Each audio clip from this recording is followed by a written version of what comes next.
Hello दोस्तों, नमस्कार। कैसे हम बात करने वाला, आज मैंने मूवी देखी केसरी चैप्टर 2 और इसके बारे में हम डिटेल में डिस्कस करेंगे। ये पहली मूवी जो केसरी बनी थी उससे कोरिलेट नहीं करती, बस हाँ इस मायने में करती है कि दोनों कहानियां जो है पंजाब से रिलेटेड है। वहाँ पे आप देखेंगे तो सारागढ़ी जो युद्ध हुआ था वहाँ पे सिखों की वीरता को दिखाया गया था और जहाँ पे जलियांवाला हत्याकांड के रूप में दिखाया गया। अगर हम बात करें इस फिल्म के लीड कैरेक्टर की तो अक्षय कुमार है, माधवन और साथ में अनन्या पांडे। ये पहली ऐसी मूवी है जहां पे अनन्या पांडे ने जस्टिफाई करा हुआ है अपने रोल के साथ। तो हर बार उनका क्रिटिसाइज होता है जिन जिन चीजों के लिए, आपको पता ही होगा। अगर बात करें ये जो मूवी है वो 1919 में घटित घटना जलियांवाला बाग के ऊपर है और बहुत ही अच्छी तरीके से जिस हिसाब से ऐतिहासिक तथ्यों को प्रेजेंट करना चाहिए उन्होंने किया हुआ है। जहां तक मेरा observation, I am not going to detail कि मेरे को इतना नहीं है, लेकिन जितना मैंने पढ़ा हुआ जलियांवाला हत्याकांड जो चीजें आप मूवी की स्टार्टिंग में जो देखते हैं तो आपके रोए खड़े हो जाते हैं और आप मतलब फील करते हैं कि यार ये क्या हुआ था। इतनी बड़ी घटना को हमने कहाँ दिखाया। आप बहुत सारी ऐसी घटनाओं को देखते हैं लेकिन जलियांवाला हत्याकांड को उतना आप नहीं देखते। जनरल डायर का नाम सुना होगा आपने, लेकिन क्या आपने सी शंकरन नायर का नाम सुना? नहीं सुना होगा। एक्चुअली मैं भी नहीं सुना था और इस मूवी देखने के बाद ऐसा लगता है कि यार बहुत सारे ऐसे नायक हैं हमारे देश में जिनके बारे में अभी भी हमको जानना चाहिए। जनरल डायर के बारे में सबको पता है कि जलियांवाला हत्याकांड का उन्होंने आदेश दिया था और उसके बाद 1000 से ज्यादा लोगों की हत्या कर दी गई थी।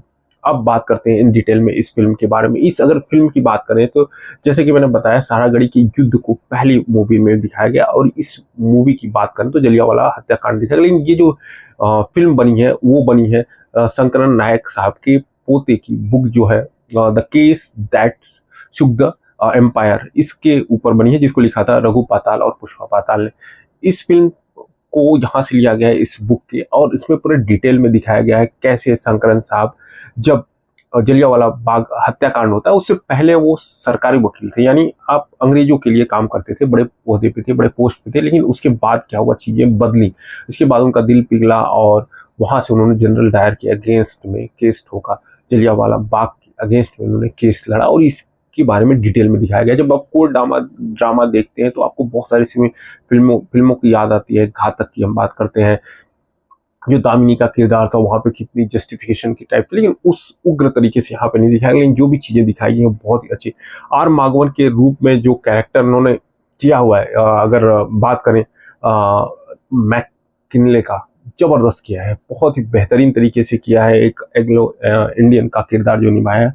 और मजा तभी आता है जब अक्षय कुमार यानी शंकरन साहब और मैक किनले का जब आमना सामना होता है कोर्ट रूम में, जबरदस्त होता है। मतलब आपको मजा आता है अगर आप इस टाइप की फिल्में देखना पसंद करते हैं। हालांकि मैं बार बार बोलने की कोशिश करूंगा कि इस फिल्म को आप किसी भी आधार पे क्रिटिसाइज ना कीजिए, क्योंकि ये ऐसी एक फिल्म है जहां पे आपको एक सच्चाई से रूबरू की गई है, वो भी इतना बड़ा नरसंहार। मतलब आप सोचिए, बैसाखी का त्योहार मनाया जा रहा है और आता है कोई और गोलियों से भून दिया जाता है। मतलब कोई भी वहां पे बचता नहीं, कितने लोग वहां पे कुओं में जाते हैं। बहुत सारी चीजें आपको देखने को मिलती है जब जलियांवाला बाग हत्याकांड के बारे में देखते हैं। अब मूवी के परसेप्शन से देखा जाए, मूवी के पर्सपेक्टिव से देखा जाए तो ये फिल्म जो करण सिंह त्यागी ने बनाया हुआ बहुत अच्छी तरीके से बनाया हुआ है। और ऐसा लग रहा है कि यार देखो क्या होता है, जब आप कोई ऐतिहासिक फिल्म बनाने की कोशिश करते हो तो वहाँ दो चीजें होती हैं, या तो आप एक्चुअल स्टोरी दिखाओ या तो आप हीरोइक दिखाओ, यानी जो लीड कैरेक्टर में पर्सन है उसको आप बहुत बढ़ा चढ़ा के दिखाओ। लेकिन उन्होंने बहुत बैलेंस बनाया, उन्होंने रियलिटी भी दिखाया है, सच्चाई भी दिखाने की कोशिश की, जो आप स्टार्टिंग मूवी में ही आप समझ जाएंगे जिस हिसाब से दिखाया।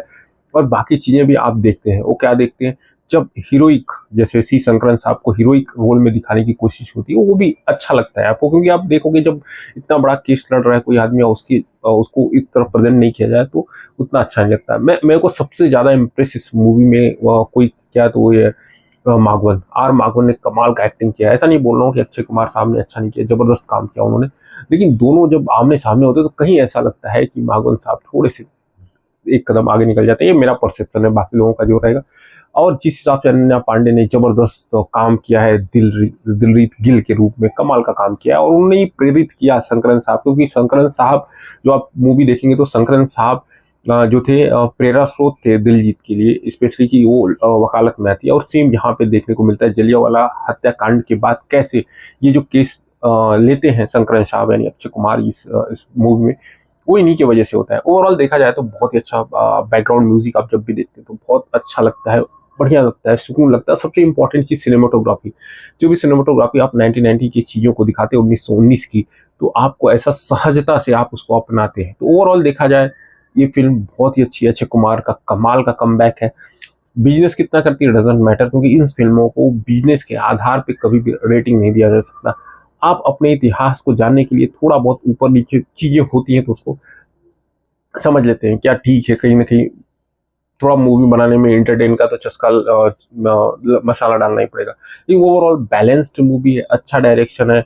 केसरी से आप कंपैरिजन करेंगे तो आपको उसी टाइप की वाइब आएगी, मजा आएगा, देशभक्ति की चीजें अच्छी लगेंगी।